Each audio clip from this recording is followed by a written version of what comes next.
ප්‍රතිපත්ති පූජා උතුම් භාවනා වැඩසටහන සමගයි ඔබ සියලු දෙනාම සම්බන්ධ වන්නේ. අපි කතා කරන්නේ ධම්මානුපස්සනාව පිළිබඳවයි. කලින් භාවනා වැඩසටහන එක්ක සම්බන්ධ වෙච්ච පින්වතුන්, එක දිගටම සම්බන්ධ වෙච්ච පින්වතුන් වේදනානුපස්සනාව ගැන අපි කතා කරනකොට ඔබ කොයි විදිහෙන්ද වේදනාවට සිත යොමු කළේ කියලා පොඩ්ඩක් කල්පනා කරලා බලන්න. මතක් කරලා බලන්න. චිත්තානුපස්සනාව දියුණු කරන වෙලාවේ සිත තේරුම් අරගන්නට අපි අවධානය තිබ්බේ කොයි විදිහටද කියලා පොඩ්ඩක් කල්පනා කරන්න. මොකද්ද පින්වතුනි, ඒ වේදනානුපස්සනාවේදී හිත තියපු විදිහ සහ චිත්තානුපස්සනාවේදී හිත තියපු විදිහත් දැන් මේ ධම්මානුපස්සනාවේදී අපි මෙනෙහි කරන විදිහත් අතර වෙනස කොහොමද කියලා පොඩ්ඩක් කල්පනා කරන්න. ඒක පාටම මොකද්ද කියලා හිතා ගන්නට බැරුව ඇති. පින්වතුනි, උදාහරණයකින් මතක් කරන්න. එතකොට තේරුම් ගන්න ලේසි වෙයි. පින්වතුන් දැකලා ඇති මාළු අල්ලන්න ඔය කොකා සිල් ගත්තා වගේ තනි කකුලෙන් හිටගෙන බලාගෙන ඉන්නවනේ. ඉන්නකොට ළඟට මාළුවෙක් ආපු ගමන් දැහැගන්න. වේදනානුපස්සනාව වඩනකොට ඔබ කොහොමද කරේ කියලා බලන්න. හරියට අර මේ මාළුවෙක් අල්ලගන්න කියලා කොකා බලාගෙන ඉඳලා ළඟට මාළුවෙක් එනකොටම අල්ලගත්තා වගේ සිහියෙන් හිටියා. සිහියෙන් ඉන්නකොට වේදනාවක් උපදිද්දි ඒක හසු කරගත්තනේ. ඒක සුඛ වේදනාවක්ද දුක්ඛ වේදනාවක්ද අදුක්ඛම සුඛ වේදනාවක්ද සාමිෂද නිරාමිෂද කියලා සිහියට හසු කරගත්තා. ළඟට එනකොට ඒ වේදනාව උපදිනකොටම හසු කරගත්තා. මේකිට ප්‍රායෝගිකව වඩපු පින්තුන්ට මතක ඇති. මේ ඉඳගෙන ඉනකොට කොන් දෙකක් කුමක් කෙනකොට අන්න ටක් ගාලා අහු වුණා. ඒ ආරම්මනේ හසු කරගත්තා. හිසේ කැක්කුමක් කෙනකොට හසු කරගත්තා. අරමුණ හඳුනාගත්තා. ඒ වේදනානුපස්සනාවයි. චිත්තානුපස්සනාවේදී මොකද කරේ? සිතක් උපදිනකොට ඒක සරාග සිතක්ද කියලා ඉක්මනින් හසු කරගත්තා. ආපහු සිත් උපදිනකොට ද්වේෂ සිත් නම් ද්වේෂ සිතක් කියලා හසු කරගත්තා. හරියට මාළුවා කොකා මාළුවාව ළඟට එනකොටම අල්ලගත්තා වගේ. හැබැයි ධම්මානුපස්සනාව දියුණු කරනකොට ඔබ මේ රාගසිතක් උපදිනකම් බලන් ඉන්නවද? ද්වේෂසිතක් උපදිනකම් බලන් ඉන්නවද? එහෙම නැත්නම් ඔබ ඒබඳු සිත් හොයාගෙන ගිහිල්ලා විමසලා බලන්න. ධම්මානුපස්සනාවේදී කරනවා පිළිතුරු උපදින සිත නුවණින් මෙනෙහි කරන්න බලනවා විතරක් නෙමෙයි. මේ කාම නිශ්චිත හැඟීම්, කාම ඡන්දය ආධ්‍යාත්මයේ තුල තියෙනවාද කියලා හොයාගෙන ගිහිල්ලා බලන්න. හරියට දියකාව වගේ. දියකාව වතුරේ කිමිදිලා පීනගෙන ගිහිල්ලා මාළුවෙක් හොයාගෙන කන්න. ළඟට එනකම් ඉන්නව නෙමෙයි. අන්න ඒ වගේ පින්වත්නි, ඔබ ධම්මානුපස්සනාව දියුණු කරනකොට මතක තියාගන්න මේ කාරණා.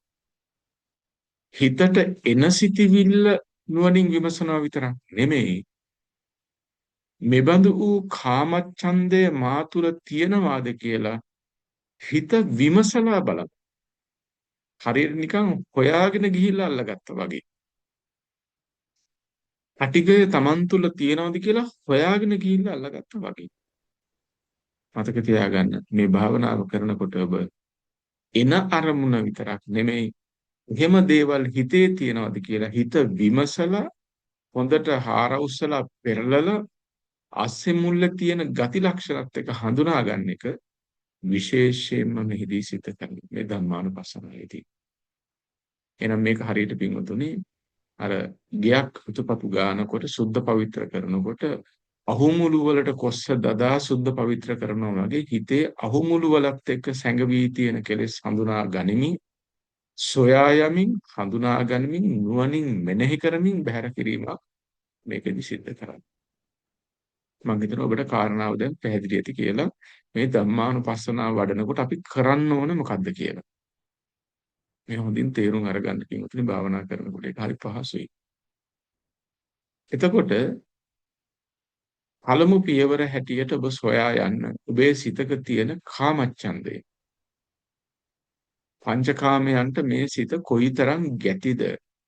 කොයිතරම් ඒ පංචකාමයන්හි läගගෙන ඉන්නවද? තාමත් පස්කම් සොයන්ට තියෙන කෑදරකම සංසිඳිලා නැද්ද? තාමත් මේ පංචකාමයන් දිහාම මුව හයාගෙන බලාගෙන ඉන්න මනසක්ද තියෙන්නේ? පින්වතුනි හොඳට මෙනෙහි කරන්න. මෙච්චර බුද්ධෝත්පාද කාලයක් ලැබිලා තියෙද්දි මේ තරම් ධර්ම ශ්‍රවණය කරලා ජීවිතයේ වයස මෙච්චර ගෙවි යද්දි තාමත් නොසන්සිදිච්ච කාමච්ඡන්දයෙන් ලෝකයේ දෙසම බලාගෙන ඉන්නවා. පංචකාමයන් පිළිබඳව ප්‍රාර්ථනාවෙන් තාම නිදහස් වෙන්න කිට්ටු වෙලාවක් නැද්ද? හොඳට විමස හාරවුස්ස බලන්න. එහෙම බලනකොට තේරෙයි රූපය පිළිබඳව කොච්චර තාම බැඳීම් සහගතද? ලෙන්ගතුකම් කොච්චර තියෙනවද? සෙනෙහසින් බැඳිච්ච, ආදරයෙන් බැඳිච්ච ප්‍රාර්ථනාවන් බලාපොරොත්තු කොච්චර තියෙනවද කියලා ඔබට කඳු ගණන් පේන ගණීකින්. ශබ්දයට තියෙන බැඳීම් තමන් එක්කෝ සංගීතයක් වෙන්නට පුළුවන්. එහෙම නැත්නම් තමන්ගේ ಗುಣකතනයන් වෙන්නට පුළුවන්. තමන් ගැන කරන වර්ණනාවන් වෙන්න පුළුවන්. බැඳෙන්නේ ශබ්දයත් එක්ක තියෙන. දරුවන්ගේ ආදරබර වචන, බිරිඳගේ ස්වාමියාගේ ආදරණීය වචන, සිතේ කැමැත්ත ඇති කරන ශබ්ද බලන්න හොඳට ආරවුස්සන මේවා හිතවල තියෙන විදිහ. ඔබට තේරෙයි පිටුතුනේ මහ කුණු ගොඩක් අවුස්සන්න ගත්තේ කියලා. හිත අවුස්සලා බලනකොට.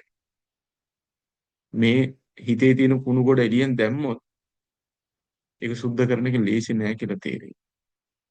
ගන්ධයට තියෙන, රසයට තියෙන, පොට්ටබ්බයට තියෙන ඔය ඔක්කොම ගැන හිතින් තලු මරමර හිත ඉඳ තියෙන තෘෂ්ණාව. හොඳට මෙනෙහි කරන්න තියෙනවා. මේ මෙනෙහි කරනකොට ඔබට තේරෙයි මේ හිතේ තියෙන කෙලෙස් කන්ද gedara ඉන්න අනිත් මිනිස්සු දැනගත්තොත් එහෙම ඒ අයගේ මූණ දිහාවත් බලන්න බෑ නේද කියලා. එච්චරට කෙලෙස් තියෙනවා කියලා. එච්චරට කෙලෙස් තියෙනවා. ළඟ ඉන්න මිනිස්සයාගේ මූණ දිහා බලන්න බැරි වෙයි. මේ හිතේ තියෙන කෙලෙස් කන්ද එළියෙන් තිබ්බොත්. මේ තරම් කෙලෙස් කඳු කාම ඡන්දයක් තමන්ගේ ආධ්‍යාත්මයේ තුල තියෙනව නේද කියලා ඉස්සෙල්ලම හොඳට තේරුම් ගන්න තියෙනවා. සුද්ධ කරන්න තියෙන මේ මහා ගිනි කන්ද හොඳට වටහා ගන්න. ඒත් එක්කම නුවණින් මෙනෙහි කළ යුතු වැදගත්ම කාරණාවක් තමයි මේ කෙලෙස් සහ මුලින්ම දුරු කරන්න තියෙන වැදගත්ම කාරණාව තමයි ඒ ක්ලේශයන් විපස්සනා වශයෙන් බැලීම. විදර්ශනා වශයෙන් ඒ ක්ලේශයන් නුවණින් විමසීම. මේකෙන් තමයි පිමුතුනේ සහ මුලින්ම කෙලෙස් දුරු කරන්නට පුළුවන්කම තියෙන්නේ. නැත්නම් මේ කෙලෙස් කන්ද එකින් එක සුද්ධ කරන්න ගියොත් ඒක කරන්න පුළුවන් දෙයක් නෙමෙයි. ඒ තරම් මහා මේ සුවිශාල කෙලෙස් ප්‍රමාණයක්. හැබැයි මේ ඔක්කොම එක මූලයකින් තියෙන්නේ. ඒක මූලය කඩලා දැම්මොත් සියල්ල අවසానයි. විශාල අඹ පොකුරක් එක නටුවකින් එල්ලලා තියෙනා වගේ.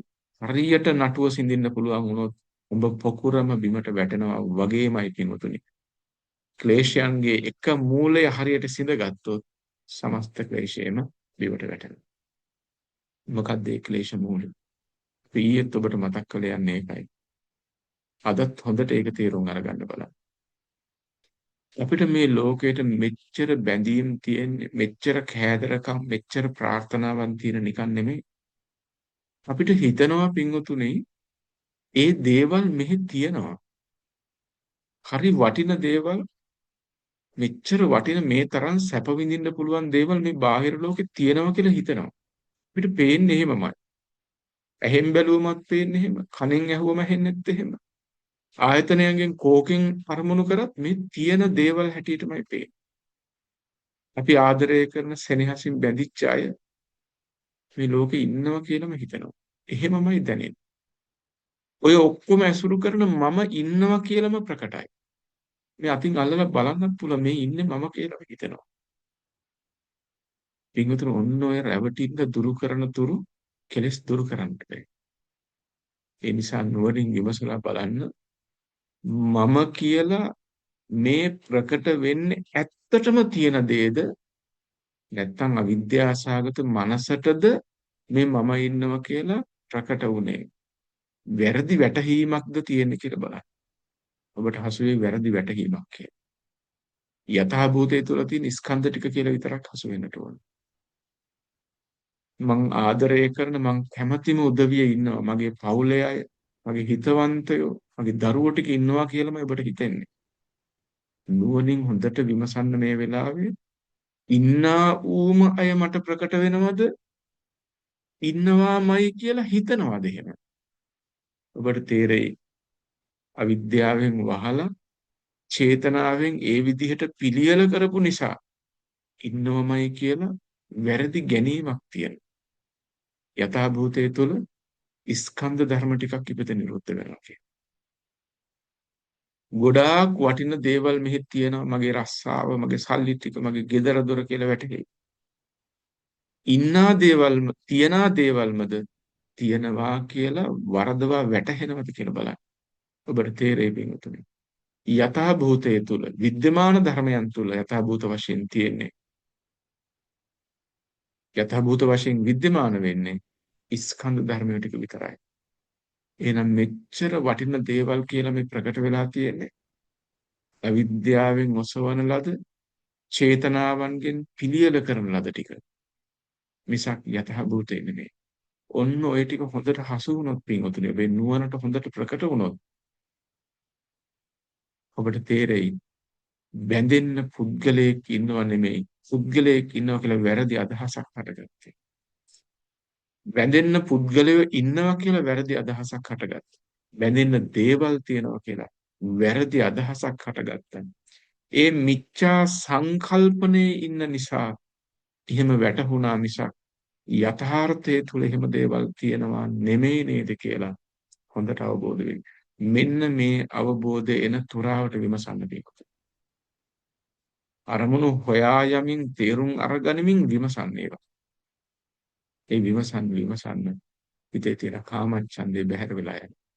ඒ කියන්නේ බැඳෙන්න කෙනෙක් හෝ බැඳෙන්න දෙයක් ඔබට හසු නොවෙද්දී. ඒ බැඳීමට සුදුසු පුද්ගලයා ආධ්‍යාත්මික පැත්තෙනොත් නොලැබෙනකොට ආධ්‍යාත්මික පැත්තේ ශුන්‍යතාවයත් බාහිර පැත්තේ ශුන්‍යතාවයත් කියන මේ දෙකම ප්‍රකට වෙන්න ගන්නවා. අන්න ඒ ප්‍රකට වෙන විදිහට හොඳට නුවණින් දැන් මෙනෙහි කරන්න.